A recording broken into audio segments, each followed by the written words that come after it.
Good morning guys, কাল ছিল গণেশ চতুর্দশী। তো মা বাড়িতে একটু ছোট্ট করে গণেশ পুজোর আয়োজন হ্যালো করেছিল। বন্ধুরা, দেখুন আমাদের গণেশ পূজার জন্য আমার মেয়ে কিরকম সাজাচ্ছে। আগে পুজো করব, তারপরে রান্না বান্নার দিকে যাব। তো মা সব কিছুটাই নিজের মতন করে করেছিল, ঠাকুরের আসনটাও মাই সাজিয়েছিল। তো কেমন কি সাজানো হয়েছে প্লিজ জানিও, এবং পেছনে মিউজিক বাজার জন্য আমাকে ভয়েস ওভার দিতে হচ্ছে।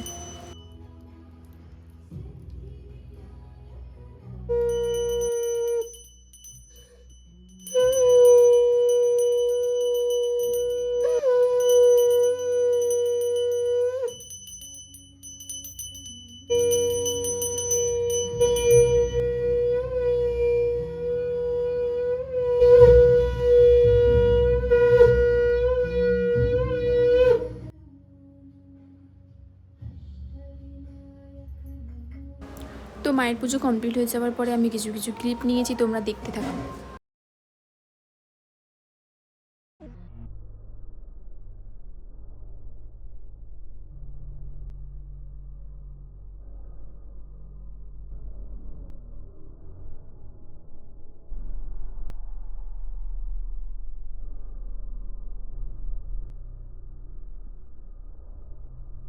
তো পুজো হয়ে যাওয়ার পর আমার ওই পুচকু ভাইটা এসেছিলো, ওর কাণ্ডগুলো শুধু আপনারা দেখতে থাকুন।